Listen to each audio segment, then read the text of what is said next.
games and are turning to rookie Dillon Gabriel on the road in London against the Vikings. Flacco is now QB2. Shedeur Sanders will remain third on the depth chart. And when asked about the changes, Shedeur had some interesting thoughts. Let's see who has a master in lip reading.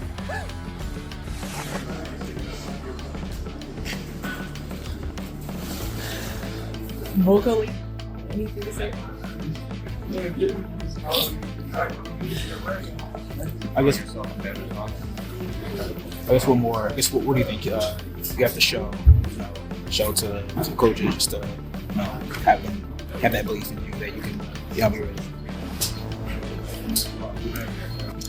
What can you say? Our girl, Mina Kimes, joining us now here on First Take. Mina, what was your reaction to Shedeur Sanders pantomiming the answers to the questions he was asked yesterday? Well, initially, I was befuddled, I think like a lot of people, and then I heard the context that this was his way of responding to our colleague, Rex Ryan. I'm not tapped into that back and forth, so again, I had no idea. And I think with that information, my feeling about this is something that I think kind of applies to a lot with Sanders, which is he obviously receives a perhaps disproportionate and unfair amount of attention. I also think he is well within his rights to defend himself when he's criticized, if he feels that that's unfair or it gets personal. But I also think he should just be clear in doing so, because the way he went about it here kind of leaves it open to interpretation. And so I think the intention is fine, and I don't begrudge him that. But there's a lot of value when you're trying to make a point in clarity. And I don't know if that's him getting bad advice or if this is just how he feels he should go about it. But I know that's maybe not the most fiery take on all of this, but I just think he should be clear. And it's not the end of the world. It's a weird moment, and everybody can just move on now. Okay, so we know how you guys all feel about this. I want to focus on the game itself here, because let's set the table here. They make this quarterback change midweek. They go to London. He faces Brian Flores. We know what happens when he sends a blitz after a rookie quarterback, Dillon Gabriel, that is.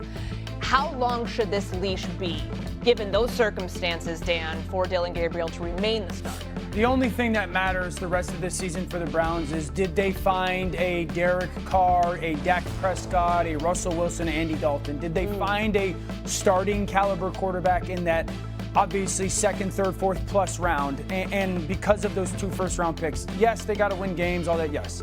But that's the only thing that matters. So, how long should this leash be? It should be pretty significant. That being said, one, this is a offense that averages 84 yards rushing a game. I think it's the worst in the NFL, or bottom 2 or 3. So it's not like he's working with a lot in that regard. Number 2, they really only have a starting number 2 receiver, and then probably receivers that would be a little bit better in that number 4 role. So this is a team that talent-wise is decimated on the perimeter. Tillman getting hurt for a decent amount of time has hurt this. So, it's not like Dillon Gabriel's walking into a situation that a Russell did or that a Dak Prescott did, where he had some people to go to. So, I do believe that everyone needs to temper the expectations of, Dillon Gabriel's the starting quarterback now, and all of a sudden the Browns are going to be good on offense. No. So, I think you're looking for him to, be really good with the efficiency, ball placement elite, operate the play action game, overperform. But this is not going to be something where, hey, if they fall to 0-5 in their next 5 games, this young man stinks. This is a team that's still very talent deprived. And the schedule here, so it's Minnesota, Stephen A's Pittsburgh Steelers, Miami, New England, New York, Baltimore. There are some winnable games in there, Stephen A. But how do you look at how long of the leash, how long it should be for Dillon Gabriel? It's not a matter of should. That'll be contingent on his performance. I understand that. If he performs lights out and Cleveland is in a position to compete for a playoff spot, which we all doubt, then obviously you have to leave him in.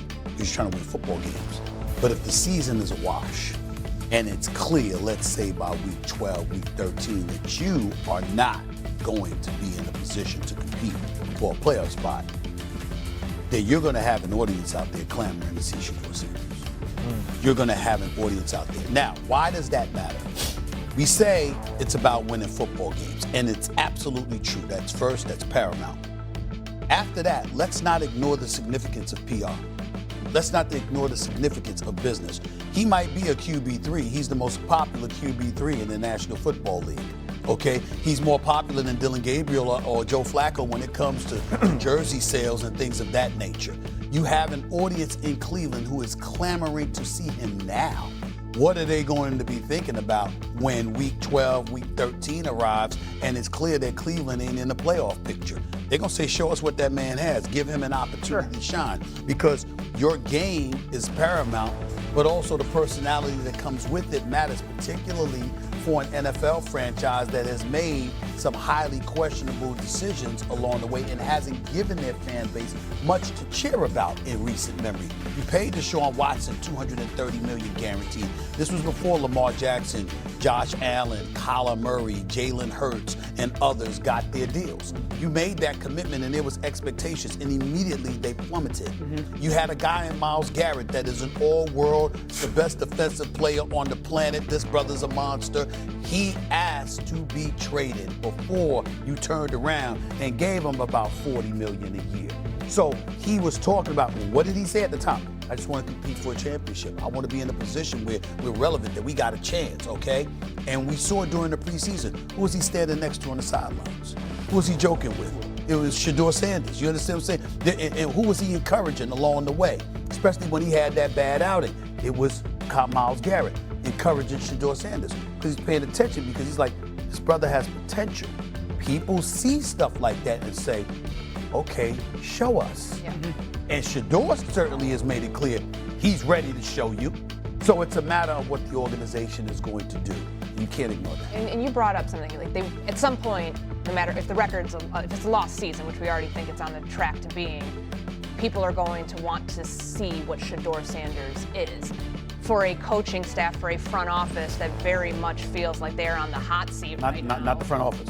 I mean, I'm saying not the coach staff. I mean, you don't think Kevin Stefanski is a two-time coach, coach of the year. I mean, ain't nobody questioning him. We know he knows what he's doing. It's a matter of the personnel that he has to work with. They got it on the defensive side of the ball. What do they have on offense? What do they have at that quarterback spot? That's been their Achilles heel. Do you think that would affect their mindset for RC, for how they No, would it can't. approach It can't affect their mindset. Dan mentioned the run game. I think Quinshon Judkins is showing that he can be a bell cow of a back. And when Kevin Stefanski is at his best, it's when he has the run game and you can get into the play action. They haven't had that early on this season. And as far as how long Dylan Gabriel should have, I think as soon as you know he's not the franchise guy, you should move on to Shedeur. Because this isn't about, in my estimation, winning games. It's about saying, I know Mason Graham can play. I believe Isaiah Bond can be a 2 or a 3. Harold Fannin Jr. has kind of been a revelation at the position. And so you have some of these young pieces. You have to figure out if your 3rd round pick or your 5th round pick can be your franchise quarterback as you move into the next draft with 2 first round picks, Mina. So, yeah, Mina, it's about next year, it sounds like. How do you approach that if you're the Browns? Yeah, more likely than not, the Browns' 2026 quarterback is not on this roster. They have those picks, and we can agree upon that. I'm very apprehensive of moving on from Gabriel too quickly for Sanders for a couple of reasons. Mainly, first of all, what we saw in the preseason. Gabriel pretty dramatically outplayed him, and the way he outplayed him, too, is a big part of why they're making this move to Gabriel early, which is he has a quick release. He can play point guard. That's what they want for this offense, right? This is a defensive-led team. There's no doubt about that. They just want a point guard quarterback who gets the ball out quick, doesn't take many sacks, doesn't have negative plays, and can be, complemented the play-action passing attack with the run game that Ryan talked about. I would be nervous, honestly, about whether or not Sanders can actually do that. The schedule is very winnable after this week. I think we can all agree. You got to kind of write off this Brian Flores defense and not put too much stock into how he performs. If he looks awful, unprepared, I understand then, yes, you have to consider things, but I really think he should be given a pretty long leash because, to me, he is the best chance they have on the roster right now of winning football games. First of all, I wasn't aware that I know that Shedeur Sanders had a good outing.